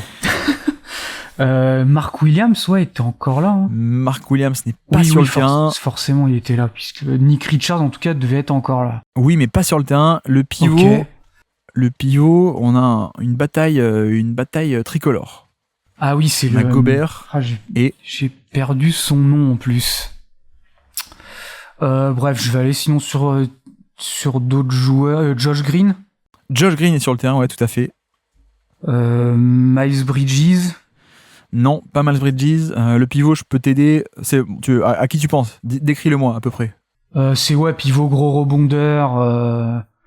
Ah non, c'est pas lui. Non. Tu pensais à Diabaté, mais c'est pas Diabaté. Je pensais à Diabaté, moi. Okay. Non, c'est l'autre. Ah, ouais, mais c'est pas un pivot. Tidjane Salin, je vais quand même le tenter. Exactement, c'est Tidjane Salin qui joue pivot sur le line-up en question. On a quelqu'un qui a été comparé, je rappelle, on est au 4 novembre, donc on est en début de saison, il est pas blessé, qui a été comparé à Allen Iverson pendant 2 semaines sur Twitter. Ah oui. Oh. Mince, j'ai perdu son nom. L'ancien de OKC. Treman, voilà. Exactement, c'est Treman, ouais, qui d'ailleurs a son bandeau et son baggy shorts exactement comme Iverson sur l'image. On a, il manque, qui est-ce qu'il nous manque? Il nous manque un ancien. Est-ce qu'il est champion? Non, il est pas champion, il est juste finaliste NBA. Il est finaliste NBA avec une équipe de l'Est. Ensuite, il s'est frité avec une superstar offensive. Du coup, il a été puni. Il a été envoyé à Charlotte. Mmh. Il était censé faire partie du recrutement de Dallas assez clinquant et finalement, tout le monde n'arrête pas de lui cracher dessus depuis qu'il a été échangé. Ah, Grant Williams. Exactement, Grant Williams, je l'avais oublié, Grant Williams. En plus, j'aime bien ce joueur, mais c'est vrai que depuis qu'il est à Charlotte, on a plus l'impression qu'il est en NBA, ouais, c'est terrible, ouais. Exactement. Après, il était blessé, il a pas fait la saison du tout, je crois, à part quelques matchs, mais donc 4 novembre, il était encore là. Et le dernier, c'est un jumeau. Quelqu'un qui a un jumeau en NBA. Et de manière étonnante, son jumeau aussi a un jumeau en NBA. Ah oui, Cody Martin, ouais. Exactement, c'est Cody Martin, tout à fait. Donc voilà, joli line-up, Cody Martin, Treman, Grant Williams, Josh Green et Tidjane Salin sur le terrain pour ce pull-up à 3 points spectaculaire de Dante DiVincenzo.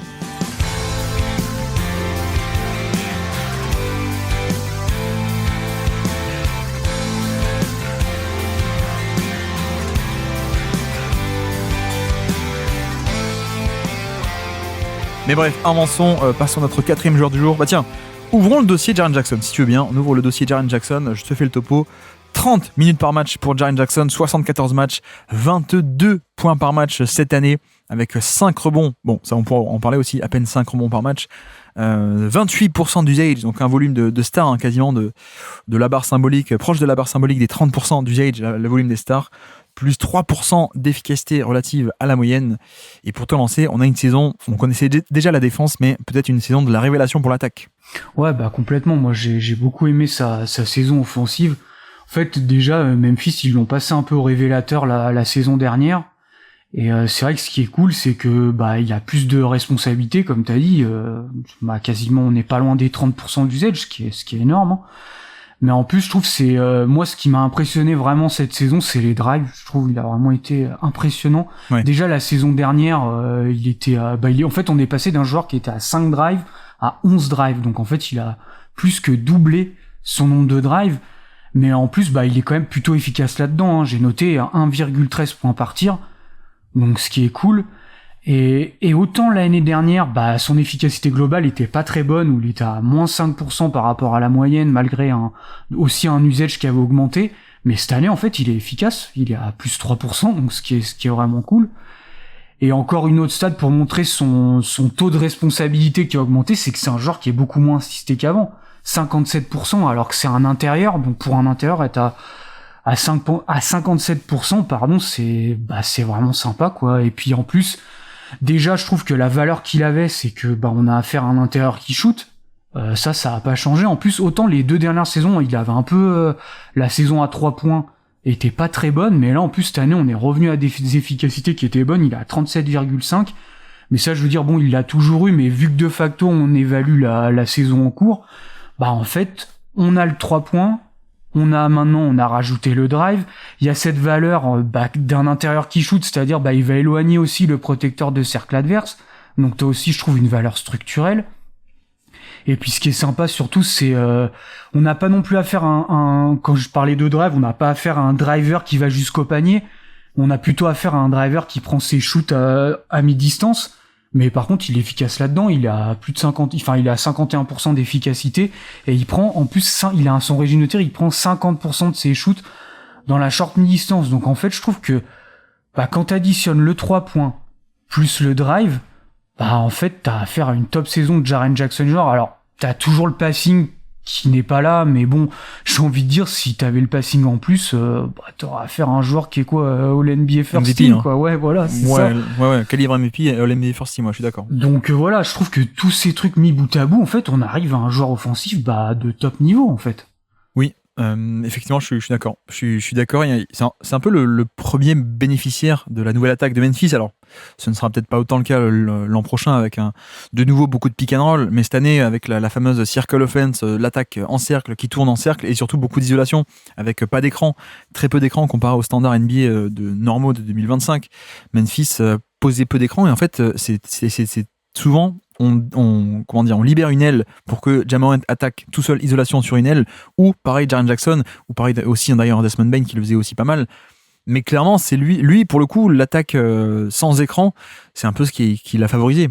Parce qu'il y a un côté où on laissait plein d'espace, et même quand il n'arrive pas à aller jusqu'au panier, il y a ce fameux flotteur qui était dévastateur, quoi. Parce que en fait, il y a un côté où le drive n'est pas du tout académique chez lui. Il n'a pas un premier pas explosif, et même au niveau de la finition, il n'arrive pas parfois à dépasser, et il fait une prise d'appui qui peut être très loin du panier, qui peut être totalement brouillonne. Je m'élève en l'air avec le pied gauche qui est à 45 degrés, le pied droit qui est à 150 degrés, enfin n'importe comment. Mais en fait, ce qui le sauve, c'est le contrôle du corps, où dès qu'importe la prise d'appui, dès qu'il est en l'air, il arrive à retrouver un équilibre, et puis le toucher de balle aussi. Il a un toucher de balle fabuleux, ce qui fait que tu vois, j'ai souvenir de matchs contre Draymond Green, contre Wemby, même si Wemby l'a plutôt bien stoppé, mais aussi contre Wemby, contre Davis parfois, contre tous les bigs de NBA quasiment, contre Mobley, contre Jarrett Allen. En fait, il arrivait à passer en drive quasiment à chaque fois, quoi. Et c'est quand même assez impressionnant parce que soit il allait en coup d'épaule, tu vois, dégager un Mobley du chemin assez facilement, hop, coup d'épaule, merci, bonsoir, parce que t'es trop fin.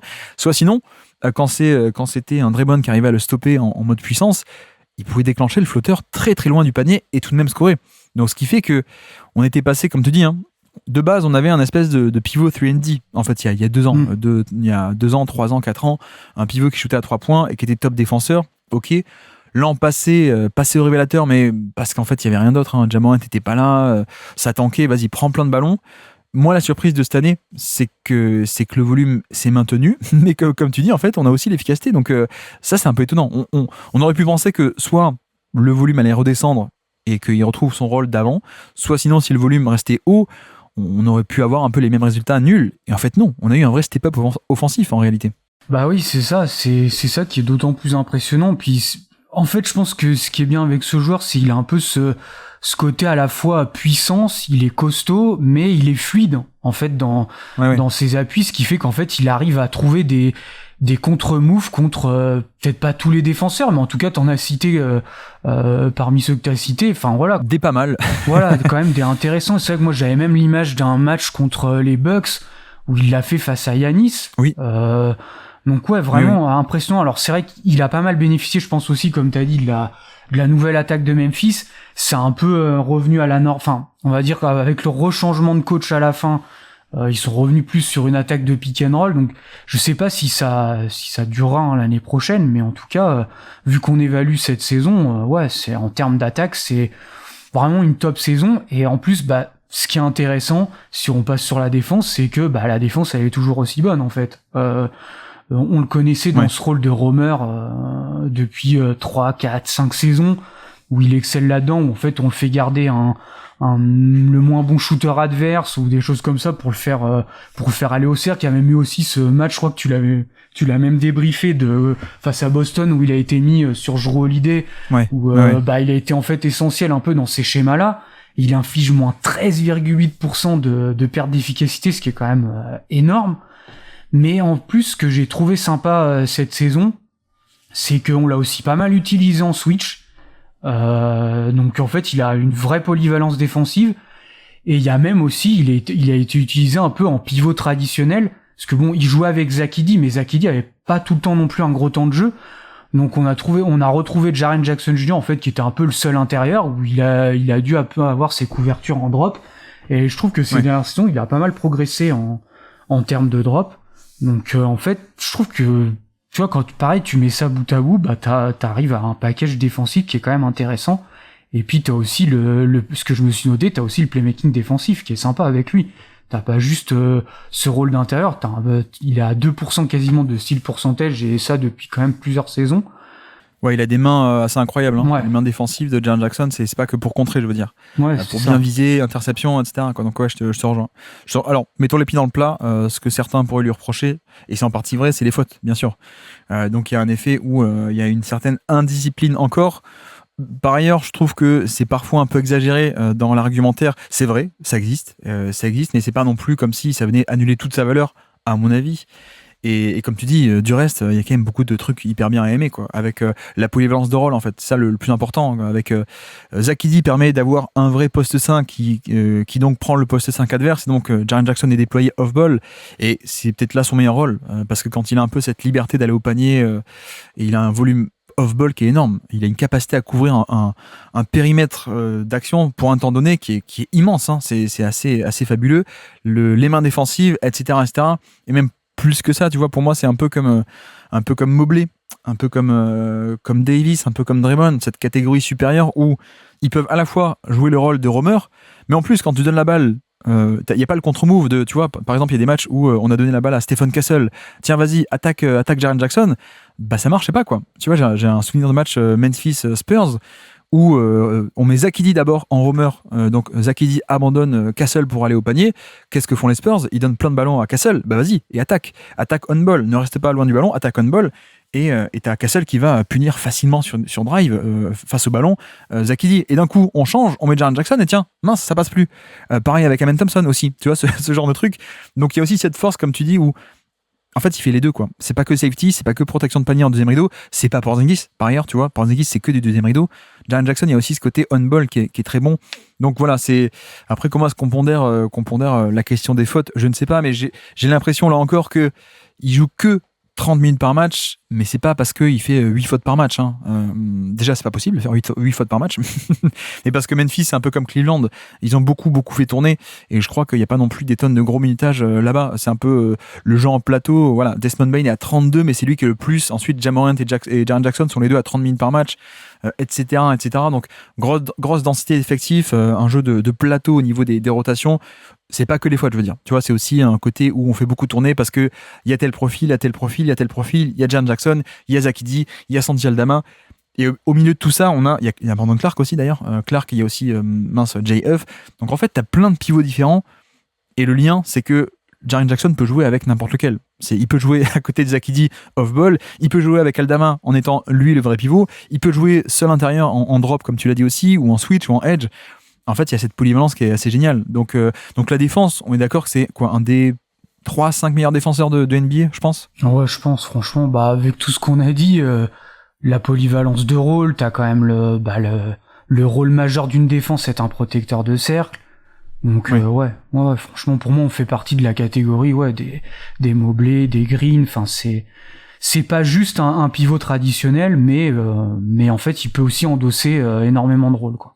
Après, sur l'attaque, tu vois, je suis d'accord qu'il y a un step-up, mais je pense si on devait faire un peu des tiers ou des chapeaux ou des niveaux d'attaquants, je pense qu'il est quand même loin, non, des créateurs majeurs, à mon avis. Oui, ça c'est sûr. Après, en plus, il y a le côté passing qui est pas là, mais c'est vrai qu'on n'a pas non plus affaire à un scoreur implacable dans le sens où il va pas se sortir de plein de situations. On l'a même vu, d'ailleurs, c'était face à OKC, hein, qui a une des meilleures défenses de l'histoire, mais il a été beaucoup plus mis en difficulté en fait dans le jeu de post-up, ou quand tu t'arrives vraiment à peut-être encore plus l'éloigner du panier ou à lui boucher l'espace, il y aura pas non plus peut-être ce pull-up à 2 points ou des choses comme ça. Le toucher à mi-distance, on l'a dit, est très bon, mais aller jusqu'au panier, il y a pas non plus ce premier pas, tout ça. Donc non, c'est sûr que je pense que la limite est là. De toute façon, sa première valeur, c'est en défense, très clairement.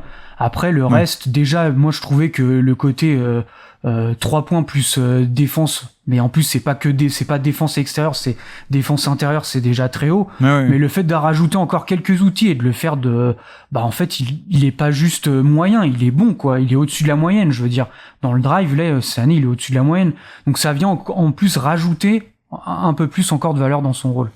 Je suis d'accord. Il manque peut-être le passing, mais il n'y a pas le passing, donc quand tu resserres autour de lui, c'est ça, ça s'arrête, quoi. Et il n'y a pas le passing, il n'y a pas non plus un énorme volume, non plus, ou une implacabilité immense.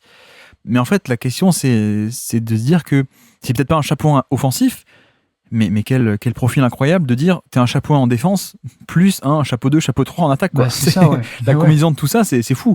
Et c'est vrai que voilà, tu prends un Draymond Green ou un Gobert, que moi j'hésite pas à mettre top 20 généralement en NBA quand ils font des bonnes saisons, parce que je pense que la défense a ce point de valeur. Qu'est-ce qui se passerait si Draymond mettait 20 points par match, ou si Gobert mettait 20 points par match, tu vois? Est-ce qu'on le verrait pas top 10 en fait, ou top 5? Ça peut aller jusque là, quoi. Donc, mais je pense que si on faisait seulement sur l'attaque, il serait plus bas. Mais au général, je suis d'accord que ça va aller taper très haut. Et donc dans le classement d'ailleurs, justement, allons-y. Classement, jusqu'où on le fait monter? On a Giannis 1, Brunson 2, Cade et Banchero 3 et 4. Tu vas taper là-dedans? Ouais, moi là comme ça, je mettrais entre Brunson et Cunningham. Donc tout de même derrière Brunson alors. Moi, c'est vrai que dans le pour spoiler un peu, enfin, je crois que de toute façon l'épisode est sorti, je l'ai mis haut, Jaren Jackson Jr. dans mon DH20, mais il est juste derrière, il est dans le même tiers, mais il est derrière Brunson. Donc après, pourrait y avoir une discussion, hein. Mais je pense quand même que le rôle de Brunson d'être un peu le dépositaire du jeu de New York, ça a quand même pas mal de valeur. Donc c'est le moteur. C'est ça. Énorme volume d'une attaque top 5 NBA. C'est ça. Ouais, je suis d'accord. Mais cela dit, pareil, à quel point est-ce qu'il n'y a pas aussi un compromis défensif avec Brunson? Oui, c'est ça. Il est là. Donc, tu peux te dire, au final, tu vois, par exemple, est-ce qu'on n'aurait pas alors c'est très caricatural, hein, mais finalement, est-ce qu'on n'a pas autant de valeur offensive chez Brunson que de valeur défensive chez Jaren Jackson? Ou en tout cas un peu similaire, et que derrière finalement, l'attaque de Jackson est quand même bien meilleure que la défense de Brunson. Donc ça pourrait presque s'imaginer, tu vois, un raisonnement comme ça. Il faudrait avoir un espèce de usage défensif, en fait, pour savoir quand quand Jaren Jackson Jr. est utilisé, tu vois, entre guillemets, en défense pour dire, bah tiens, il a tel niveau de responsabilité en défense. Mais oui, je suis un peu d'accord. C'est vrai que c'est là où c'est difficile à pondérer, en fait, entre, il efface plein de tirs au panier. Jalen Brunson, peut-être que lui, de l'autre côté, il en provoque plein et puis il a toute cette synergie collective. Lequel vraiment tu mets devant, c'est là où c'est dur. Mais c'est vrai que le côté quand même moteur d'attaque, enfin en tout cas moi dans mon esprit, j'ai l'impression que ça a un peu plus de valeur, on va dire. Question très très simple. Anthony Davis, tu le mettrais devant ou derrière Brunson ? Moi je le mettrais devant. Est-ce qu'il y a un si gros écart que ça entre Davis et Jackson ? Non, peut-être pas. Parce que Davis, c'est pas non plus un chapeau, un créateur, tu vois. Alors, c'est très très sympa, c'est meilleur que Jackson, je pense, en un sens. Mais c'est pas non plus un créateur ultime, rien qu'à lui, quoi, Davis, tu vois. Donc, je sais pas. Il y a peut-être, non, mais c'est une bonne question. Peut-être avec Davis, il y a un peu plus de passing. C'est peut-être ça où il y a une petite différence avec Jackson. C'est vrai. Tout à fait. Je suis d'accord. Après, Davis, il a pas le 3 points et pas le spacing non plus. Ouais, mais... c'est vrai aussi. En tout cas, je pense qu'on est on est proche de tout ça, quoi. Même zone alors. Ouais. On fait comme ça, on met Giannis puis Brunson puis Jaren Jackson et devant Cade alors, Cade et Banchero qui sont des créateurs d'attaque mais moins efficaces etc. Ok, ça me va. Faisons comme ça. Et donc pour finir, kicker sur le terrain, petit quiz pour se remémorer les actions marquantes de la saison. C'est un poster dunk sur un Français. Poster dunk sur Alex Sarr, qui est sur le terrain au moment de ce poster dunk sur le pauvre Alex Sarr. Alors, Ja Morant. Ja Morant n'est pas sur le terrain à ce moment-ci. Scottie Pippen Jr. Il est là, oui, tout à fait. Ok, Desmond Bane. Desmond Bane n'est pas sur le terrain, non. Luke Kennard. Non, non plus. C'est quelle date, rappelle-moi ? On est le 8 novembre 2024. Okay, Washington qui va à Memphis. L'arrière qui manque... C'est Jalen Wells, non ? Non, c'est un gros rebondeur. Il n'y a pas de genou, un gros rebondeur. Un espèce de joueur sorti de nulle part, développé par... je sèche un peu. Par Memphis. C'est John Conchar. Ah oui, ok. Ouais, c'est vrai que je l'avais pas là. Qui a un peu perdu sa place dans la rotation, maintenant que Memphis est très très bon. Ouais, mais John Conchar est sur le terrain, donc. Jaren Jackson, forcément. Ouais. Et Brandon Clark, peut-être. Clark est sur le terrain, il manque aussi un autre ailier, mais plutôt ailier pivot même, ailier intérieur en tout cas. Santi Aldama. Exactement, Santi Aldama est là. Et alors côté Wizards, on va s'amuser. Côté Wizards, ouais, Jordan Poole. Jordan Poole, non, il est pas sur le terrain.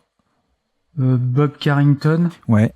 Qui est Keyshawn George peut-être. Keyshawn George est sur le terrain, tout à fait.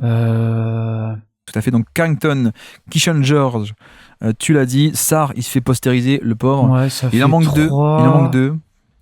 Il y a l'ancienne d'autres idole de la France, un rocker idole de la France. Putain, ça me dit rien. Le plus gros chanteur français, qui est mort il y a pas longtemps, qui est mort en 2017. Ouais, je vois. Attends. Ah, c'est terrible. C'est pas Jrue Holiday, c'est...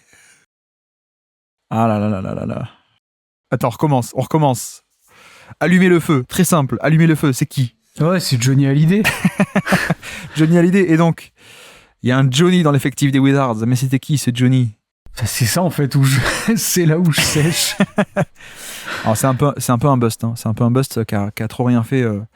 D'ailleurs, je pense qu'il a été échangé depuis ce début de saison. C'était Johnny Davis. Ah ouais, ok, ouais. D'accord. Non, ouais, ça ne parlait pas du tout. Ouais, non, j'aurais pas trouvé. Mais t'avais pas trouvé quand je te disais l'idole de la France Si, j'avais trouvé, mais je me disais, mais okay. C'est qui ? C'est pour ça que je cherchais par rapport à l'effectif des Wizards. Je me disais, mais c'est bizarre, je trouve pas. Et du coup, le dernier, il m'en manque un, Koulibaly. Non, le dernier, c'est un shooter. C'est pas Kispert, non ? Kispert, ouais.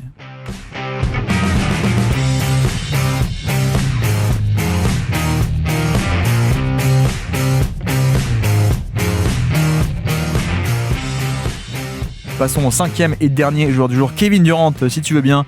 Durant, 36 minutes par match, 62 matchs, 26 points par match, 6 rebonds encore, 29% d'usage, donc encore un volume de star évidemment, plus 11% relatif à la moyenne Donc voilà, Kevin Durant qui est le deuxième joueur le plus efficace de NBA encore aujourd'hui sur les gros volumes.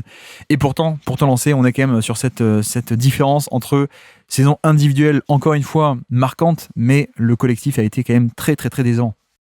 Ouais, bah complètement. C'est vrai que scoreur, c'est un peu on va dire, c'est la force numéro 1 de Durant. C'est un score qui est ultra efficace depuis des années, même si à l'échelle, on va dire, de Kevin Durant, c'est quand même redescendu. On est à plus 11%, alors que lui, il a déjà tapé des plus 20, même on a l'habitude de le voir à quasiment des plus 15. Là, c'est vrai que sur ces dernières saisons, ça redescend, c'est plus 10. Bon, je dis ça un peu de manière peut-être négative, alors que c'est génial. Je veux dire, c'est encore le deuxième plus efficace. C'est ça, ouais. Voilà, une mauvaise saison de Durant, tu n'es deuxième de NBA. C'est pas mal quand même. Ouais, carrément. Mais c'est vrai que c'est scoreur ultra efficace. Après, c'est vrai que moi, le côté qui commence pas à me déranger, je sais pas comment dire ça, à me déranger, je sais pas, mais en tout cas, il y a déjà qu'il y avait pas beaucoup de fréquences au cercle. Là, il y en a encore moins. Ouais. C'est une de ses pires saisons en carrière en termes de fréquence au cercle, mais je trouve que c'est un peu son régime de tir qui me dérange un peu entre guillemets. C'est en fait on est sur du énormément de mid-range quoi. C'est beaucoup de pull-up à mi-distance qui est certes très efficace, mais en fait ce que je me pose comme question c'est où est la synergie un peu là-dedans, parce que ça a toujours aussi été son défaut. C'est pas on n'a pas affaire à un playmaker de premier ordre, même c'est pas trop son point fort. C'est même des fois il y a des équipes qui ont un peu fait des game plans contre lui dans des séries de playoffs et il a eu du mal à s'en sortir avec le passing. C'est toujours un top score d'isolation, j'ai noté il est même dans le 93e centile, ce qui est énorme. Ouais. Après en fait la question que je me pose c'est justement, tu vois, si tu compares à des scoreurs d'isolation comme les Harden, les Luka Doncic, les joueurs comme ça qui même encore aujourd'hui, enfin je parle pour James Harden qui tape toujours des super saisons en isolation, mais ce qui me dérange un peu dans le régime de ces isolations là, c'est que les Harden, les Doncic vont un peu créer du playmaking et du chaos autour d'eux, là où Kevin Durant c'est vraiment que pour lui, et puis c'est je vais scorer face à mon défenseur mais je vais pas créer de décalage en fait au final, alors que c'est peut-être là en fait où est ma déception, et peut-être qu'avant il arrivait un peu à créer ce petit décalage, il avait quand même un peu le passing. Je trouve qu'on régresse plus ça vient en même temps il a 36 ans après, j'ai envie de dire, donc c'est un peu logique, mais en fait on a déjà qu'on n'avait pas affaire à un gros créateur de décalage, et au final Kevin Durant c'est un peu le cas dans toute sa carrière où au final il fallait qu'il y ait un gros collectif ou qu'il y ait un gros playmaker à côté de lui pour que lui il apporte un peu cette cerise sur le gâteau, j'ai envie de dire, de scoring ultra efficace. Peut-être qu'aussi là en plus cette année aux Suns la saison a pas été bonne, et peut-être je sais pas comment dire si on en attendait plus de lui ou quoi, mais vu qu'en tout cas on n'avait pas un système collectif qui était déjà fort, c'est vrai que la valeur de Kevin Durant là-dedans, j'ai du mal à l'avoir, dans le sens où c'est hyper efficace, mais c'est hyper efficace un peu dans son coin, quoi. Alors, après, pour nuancer un peu, je suis d'accord avec tout ce que tu as dit. Cela dit, tu vois, le début de saison, pour moi, était hyper intéressant avec Durant qui a tiré des prises à deux, poste haut, poste bas, isolation, mais parce qu'en fait, le système des Suns était bien bâti. Ils font un top début de saison avec des connecteurs de type Tyus Jones, etc., ou Grayson Allen, ou Royce O'Neal, des mecs qui venaient un peu faire le lien. Donc c'est pas lui qui faisait la passe jackpot vers le corner opposé, par exemple, mais en passant par un connecteur, en passant par un point d'appui, il y avait quand même cette valeur il crée le décalage et la possession arrive à en profiter à la fin. Mais cela dit, ça s'est vite effondré. Et pour moi, c'est un peu la nuance par rapport à cette année, quoi. Bon, le profil, on le connaît. Comme on dit, une de ses plus mauvaises saisons en carrière, il est quand même le deuxième scoreur le plus efficace de NBA, c'est dire les standards habituels. Mais il y a un peu ce côté où j'ai l'impression que les Suns, ça s'est effondré collectivement, dans le vestiaire, etc. Lui-même, rappelle-toi, en février, il y avait des rumeurs d'échange par rapport aux Warriors, etc. Et donc, en fait, dès qu'il a appris ça, vu que Phoenix veut m'échanger, c'était fini, quoi. C'était un peu fini. Et donc, en fait, je sais pas trop comment juger tout ça. J'avoue que tu regardes un peu juste si tu regardes pas les matchs, mais juste la feuille de stats, tu te dis, ouais, ok, il est efficace, gros volume, top saison individuelle. De l'autre côté, à quel point est-ce qu'il n'y a pas un aspect où il a pas réussi, lui et les autres, à faire que l'attaque soit aussi top, grâce notamment à son scoring, à sa menace de drive et de sa gravité, je veux dire, de scoreur généralement, et son shoot, etc. Bah, c'est vrai que c'est un peu décevant, quoi. Donc, pour caricaturer vraiment beaucoup, mais un peu cette image de il porte pas trop l'équipe, il aide pas à ce que l'équipe, à ce que l'attaque soit meilleure en créant des décalages, en faisant fructifier, etc. C'est juste, je score de mon côté, et là-dessus, il sera toujours, même à 72 ans, il pourra être efficace au scoring. Mais il y a un peu ce côté, je mets les points de mon côté, et l'attaque, tant pis, quoi. Et d'ailleurs, les Suns, avec pourtant 2 des top 20 attaquants de NBA ou top 25, ont eu une attaque qui était à peine dans la moyenne, quoi. Et c'est un peu décevant.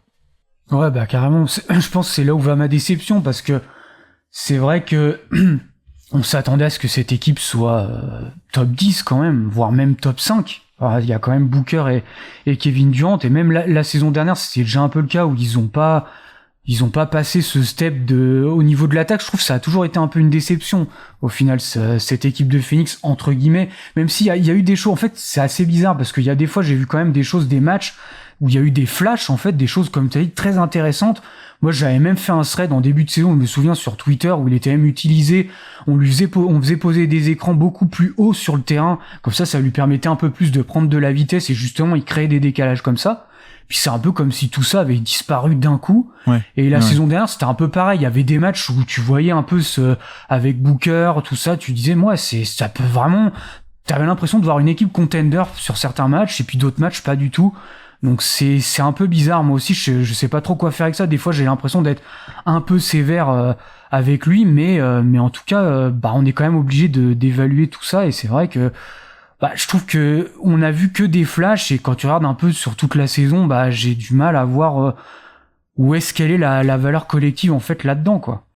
Et c'est vrai qu'en plus, par rapport à ça, la défense, tu vois, oui. Autant l'attaque, on peut dire effondrement du vestiaire, etc., mais encore pire pour la défense, où en fait, je pense que le projet, c'était aussi d'avoir un Durant qui sortait de l'époque Brooklyn, c'est peut-être sa meilleure en carrière défensivement, dans des schémas en switch-all où il était un peu la clé de voûte derrière, deuxième rideau, etc. Là, on n'a pas eu ça, quoi. On n'a pas eu ça du tout. Et je crois que Phoenix a fini 29e ou 30e meilleure défense de NBA. Donc la pire, quasiment, ou avant-dernière. C'est pas normal non plus. Alors, je pense pas que ce soit le vrai niveau de Durant, mais clairement, pour moi, la période Phoenix dans sa globalité, mais donc surtout 2025, il y a un peu cette déception de finalement l'apport qu'on avait imaginé et qu'on avait déjà vu aussi n'était pas là, quoi. Il était pas là, peut-être parce que juste le vestiaire, etc. Peut-être juste aussi parce qu'il est vieux maintenant et qu'il a plus de 32, 33 ans comme à Brooklyn, qu'il peut plus faire les rotations, il peut plus faire la magnifique protection de panier qu'il faisait. Mais bon, quelle qu'en soit la raison, dans le bilan qu'on en dresse sur ce qui est arrivé pour de vrai, c'est vrai qu'il y a ce côté où défensivement, c'était un peu dommage aussi, quoi. C'était pas autant qu'on aurait voulu, et c'était pas fou. C'était pas fou, même parfois un peu mauvais.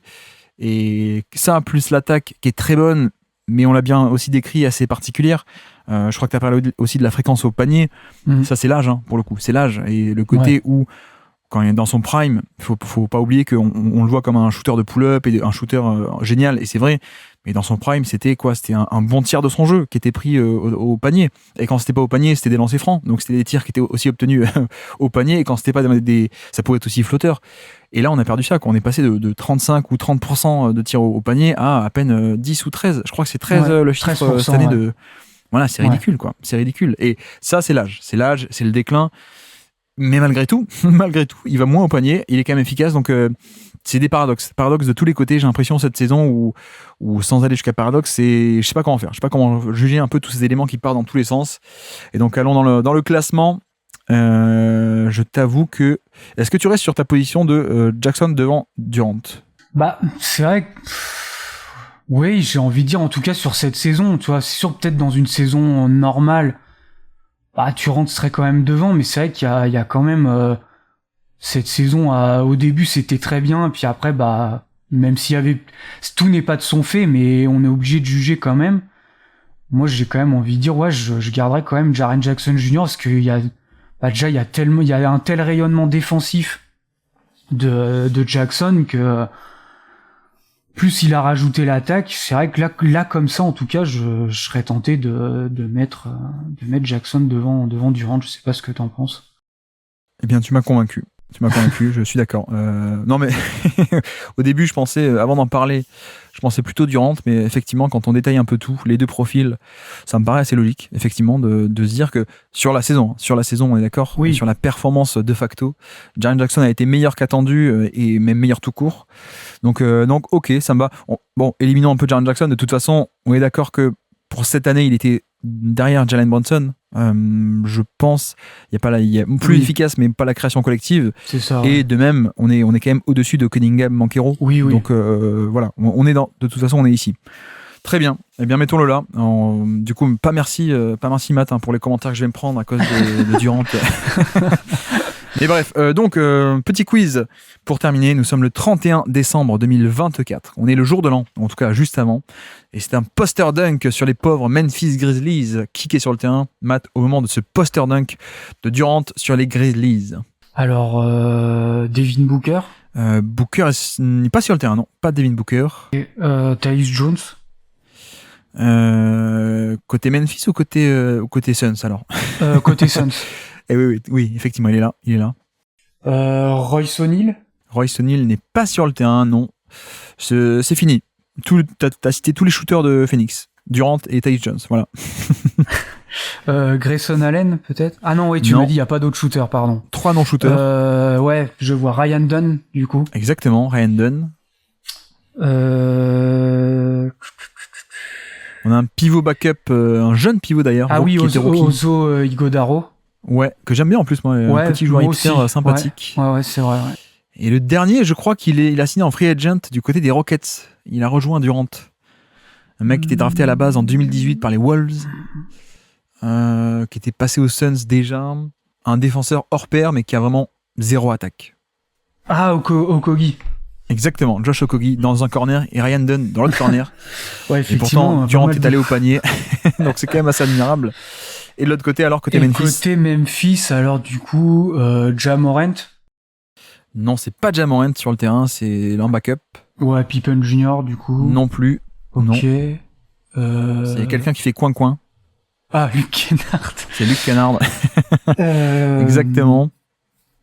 Jaren Jackson. Oui, tout à fait. Zach Edey. Pas Zach Edey qui se fait postériser par Durant, c'est un autre big de la rotation. Il est chef d'un grand média de basket français d'ailleurs. Ah oui, si, je suis bête, JF. C'est JF en effet. Ensuite, il y a un mec, c'est un arrière qui est très bon au rebond, notamment. Kochar. Exactement. Comme ça aide d'avoir eu Memphis déjà, ouais. Gigi Jackson. Non, si je te dis Batman. C'est peut-être alors je connais pas très bien, peut-être pas assez les comics, mais il me semble que c'est un méchant dans Batman, non? Un shooter qui a été échangé à Orlando. Bane, exactement. Non, je me trompe ou pas? Bane, c'est pas un méchant dans Batman, Bane? Ça me dit rien là comme ça, mais c'est possible. Bon, on est tous les deux calés sur les comics, hein, d'après ce qu'on voit. Ouais. Voilà qui est sur le terrain au niveau de ce poster dunk pour se remémorer les actions marquantes de la saison. Bon, j'aurais pu en prendre d'autres, hein, mais il en fait tellement des dunks et des posters Durant. Donc voici pour les 5 joueurs du jour. Je peux rappeler, donc, nous avons inséré dans le classement Jaren Jackson numéro 3 et Durant numéro 4 entre Jalen Brunson et Cade Cunningham. Un peu plus bas, nous avons Jarrett Allen inséré entre Sabonis et Josh Hart. Norman Powell entre Nembhard et PJ Washington, et puis DiVincenzo juste dessous, en avant-dernier du classement, juste au-dessus de Jaden McDaniels. Donc voilà, on a un top 15, ça avance petit à petit, et en tout cas, je te remercie beaucoup Matt d'être passé sur le Basket Lab pour cet épisode du top 100. Bah merci à toi Guillaume, c'était un vrai plaisir, et c'est un exercice qui est pas évident, mais on prend quand même du plaisir à parler de ces différents profils de joueurs, donc c'était top. Merci à tous d'avoir suivi cet épisode, j'espère que ça vous aura plu.